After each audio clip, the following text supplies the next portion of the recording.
¿Cuál es la causa de la discordia que mantiene separadas cosas de suyo estrechamente unidas? Que Dios creó semejantes conflictos entre dos verdades que por separado son firmísimas, pero juntas se hacen incompatibles. ¿O es que no hay tal incompatibilidad entre ellas, sino más bien perfecta cohesión, siendo incapaz la inteligencia, encerrada en un cuerpo ciego, de distinguir con su tenue luz los hilos sutiles que enlazan las cosas? ¿Y por qué el espíritu humano ha de sentir esa pasión vehemente por descubrir las secretas señales de la verdad? ¿Conoce ya qué sea eso que ansiosamente desea saber? Pero ¿quién es el que padece por aprender lo que ya sabe? Y si lo desconoce, ¿qué es lo que a ciegas busca esta inteligencia? ¿Puede desearse lo que no se conoce? ¿Quién sería capaz de buscar una cosa desconocida? ¿Cómo sabría que la había encontrado? Y una vez hallada, ¿cómo la reconocería? ¿No apreciará el alma el conjunto y los detalles cuando llegue a contemplar la suprema inteligencia divina? Sepultada ahora en un cuerpo tenebroso, no ha olvidado del todo su primitivo estado, y perdido el recuerdo de lo particular, guarda sin embargo el del conjunto. Por eso, el que busca la verdad se halla en un estado intermedio, ni lo sabe ni lo ignora todo. Despertando lo que ha contemplado en lo alto, mira al conjunto cuyo recuerdo conserva, para ir añadiendo a lo que retiene lo que ha olvidado. Dijo entonces la filosofía: muy antigua es ya esta queja contra la providencia. Cicerón la trata con calor y entusiasmo cuando habla de la adivinación. Tú mismo la has estudiado seria y prolijamente, pero hasta ahora nadie ha dado una explicación satisfactoria, sólida y exacta. La causa de esta oscuridad es la incapacidad del entendimiento para comprender la simplicidad de la presciencia divina. Si fuera posible concebirla siquiera, no habría dificultad alguna ni incertidumbre. Trataré de explicar y dilucidar esta cuestión comenzando por examinar las dudas que te asaltan. No entiendo por qué consideras poco concluyente el razonamiento de los que ofrecen una solución. La presciencia no crea necesidad de los hechos futuros y por lo tanto no se opone al libre albedrío. Tu argumento a favor de la necesidad de los acontecimientos futuros se reduce a esto: han sido previstos, luego tienen necesariamente que suceder. Y si la presciencia no implica necesidad en los futuros contingentes, como lo has reconocido tú mismo, ¿qué razón habrá para suponer tal necesidad en los futuros voluntarios? Para facilitar la discusión y a fin de que comprendas mejor lo que voy a decir, supongamos que la presciencia no exista. ¿Acaso, ciñéndonos a nuestro punto de vista, no habiendo presciencia, los actos de la voluntad serán impelidos por alguna necesidad? De ningún modo.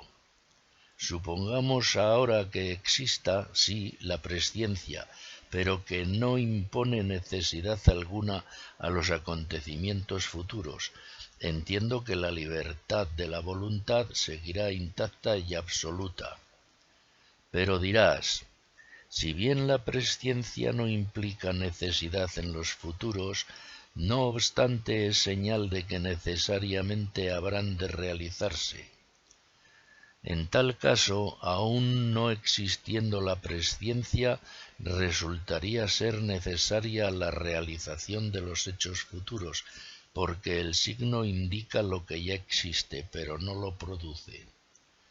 Por tanto, será preciso demostrar primero que todo sucede por necesidad, y de esta necesidad será signo la presciencia.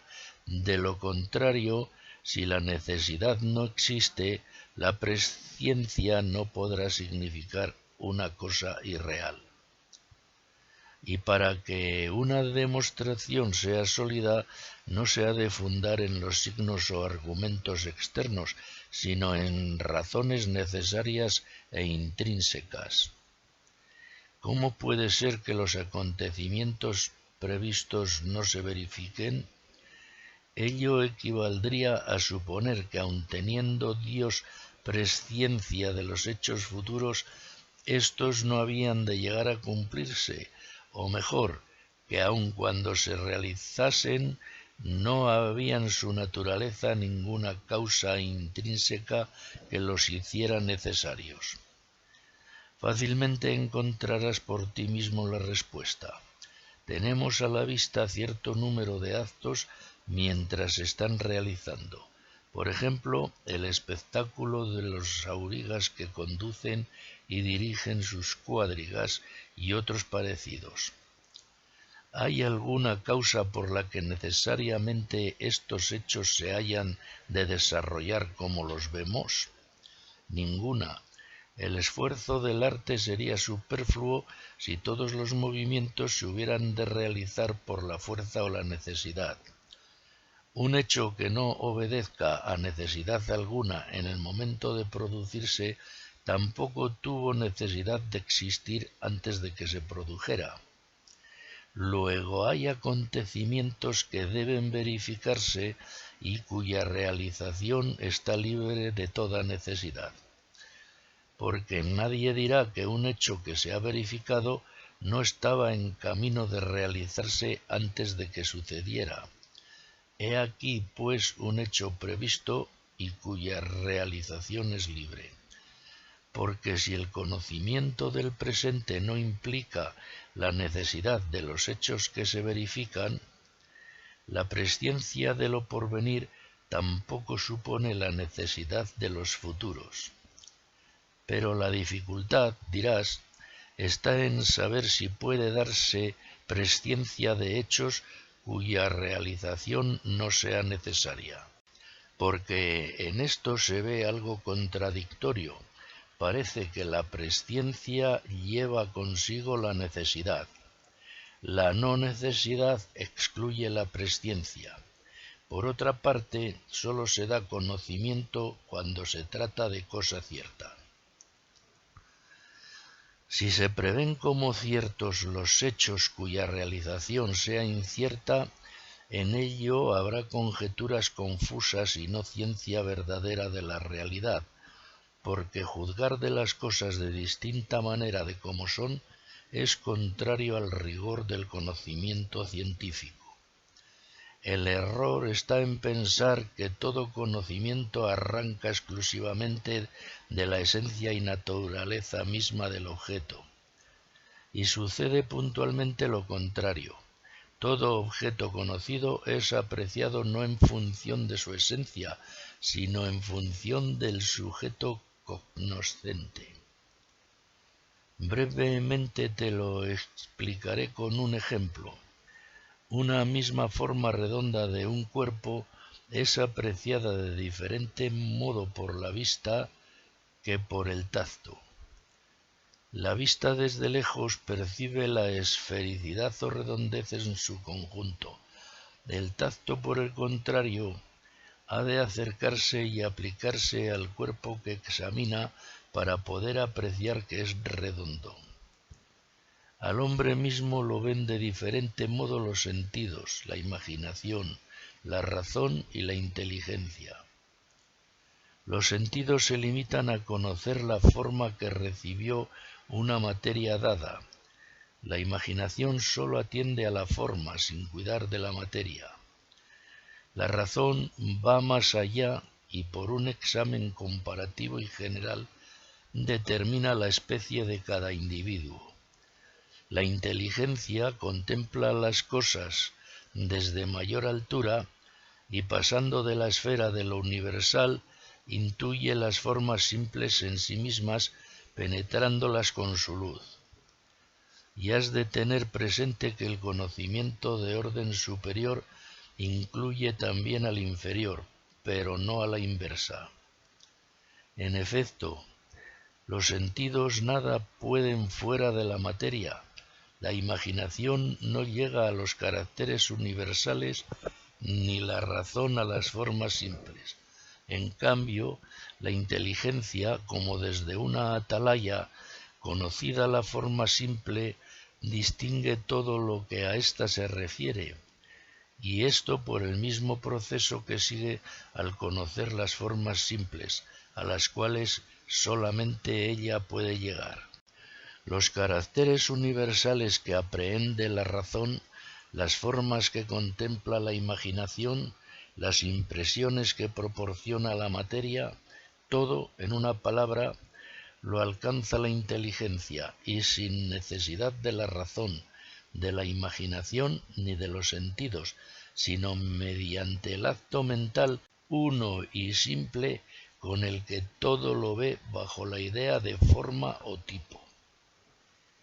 Tampoco la razón, al conocer lo universal, necesita de la imaginación ni de los sentidos para comprender lo que a éstos atañe. La razón define así uno de sus universales. El hombre es un bípedo racional.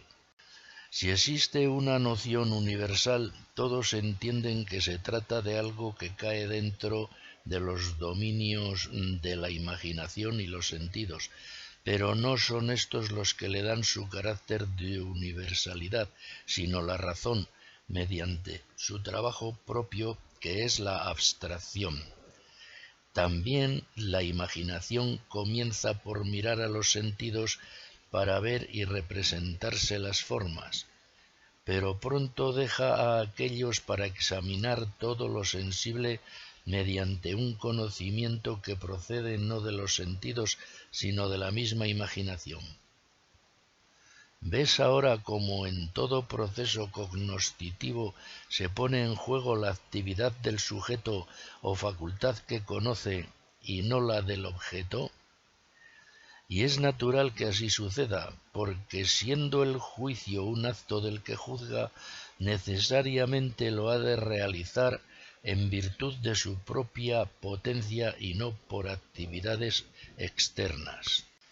El pórtico inspiró un tiempo a misteriosos y ancianos maestros la idea de que las sensaciones e imágenes vienen a imprimirse en el alma procedentes de los objetos exteriores, a la manera que un rápido punzón recorre la tersa superficie de una página intacta para grabar y fijar en ella los caracteres. Pero si el espíritu no tiene fuerza y movimientos propios e incapaz de toda actividad, se limita a recibir pasivamente las impresiones de los cuerpos, si a manera de espejo no hace más que reflejar imágenes vanas, ¿de dónde procede la inteligencia, vigor de la mente, cuya mirada todo lo abarca? ¿Cuál es esa fuerza que examina las cosas una por una y las analiza una vez conocidas?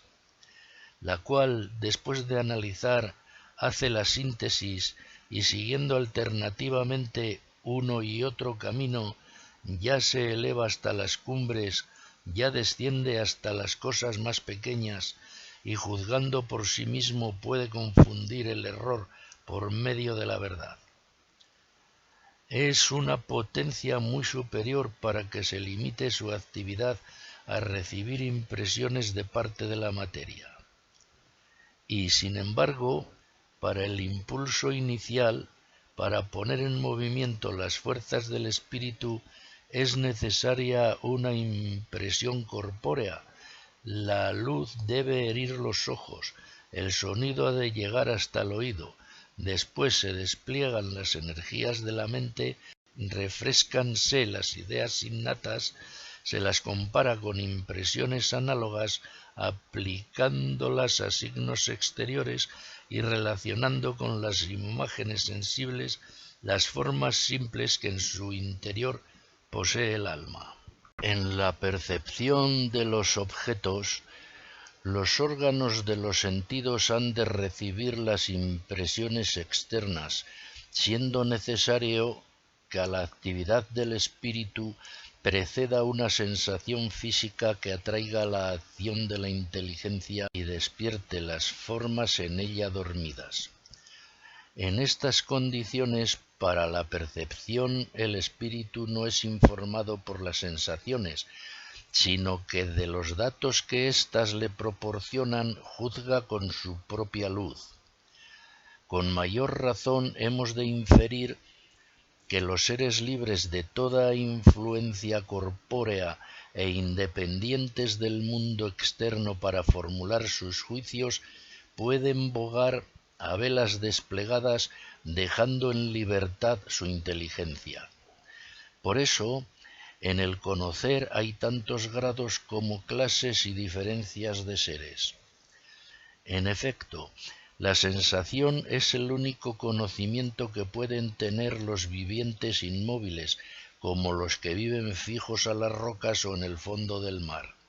Ya tienen imaginación los animales que pueden moverse y que parecen experimentar repugnancias y deseos. La razón es privilegio de la raza humana y la inteligencia lo es de la divinidad, lo que demuestra que esta facultad es la más eminente, porque por su misma naturaleza conoce no sólo lo que es de su dominio, sino también las cosas que caen en el ámbito de los otros modos de conocimiento. ¿Qué es lo que sucedería si los sentidos y la imaginación se rebelaran contra la razón, negando todo carácter universal a las percepciones de ésta? Lo sensible ni lo imaginado pueden tener carácter general. Por consiguiente, si el juicio de la razón es exacto, no existe lo sensible, o al contrario, ya que la mayor parte de los juicios de la razón dependen de los sentidos y de la imaginación. Cabe pensar que es del todo inútil el trabajo que se impone la razón al generalizar lo sensible y particular. Si la razón respondiera que examina los datos de los sentidos desde el punto de vista de lo universal, que no pueden apreciar ni la imaginación ni los sentidos, porque su esfera de conocimiento no pasa de las formas corporales, y dijera que es preciso atenerse al conocimiento más seguro y perfecto en una disputa como esta, ¿no seguiríamos la causa de la razón nosotros que tenemos la facultad de juzgar, de sentir e imaginar? Pues cosa semejante sucede cuando la razón humana cree que la inteligencia divina sólo puede ver los futuros como ella los alcanza. Porque tú razonas de este modo: si los acontecimientos no se han de cumplir de manera cierta y necesaria, no pueden ser previstos. Luego de tales cosas no se da la presciencia, y en el supuesto de que ésta exista, todo sucede necesariamente. Si así como poseemos la facultad de la razón estuviera a nuestro alcance el juicio de la inteligencia divina, pondríamos a ésta por encima de la razón humana, de la misma manera que hemos creído oportuno dar a la razón la primacía sobre los sentidos y la imaginación. Elevemos, si nos es posible, nuestro espíritu hasta las cumbres de aquella inteligencia suprema. Allí verá la razón lo que en sí misma no puede percibir, y comprenderá cómo aun los acontecimientos que no tienen segura su realización pueden ser objeto de la divina presciencia verdadera y precisa, no siendo ello una conjetura sino ciencia simplicísima y absoluta.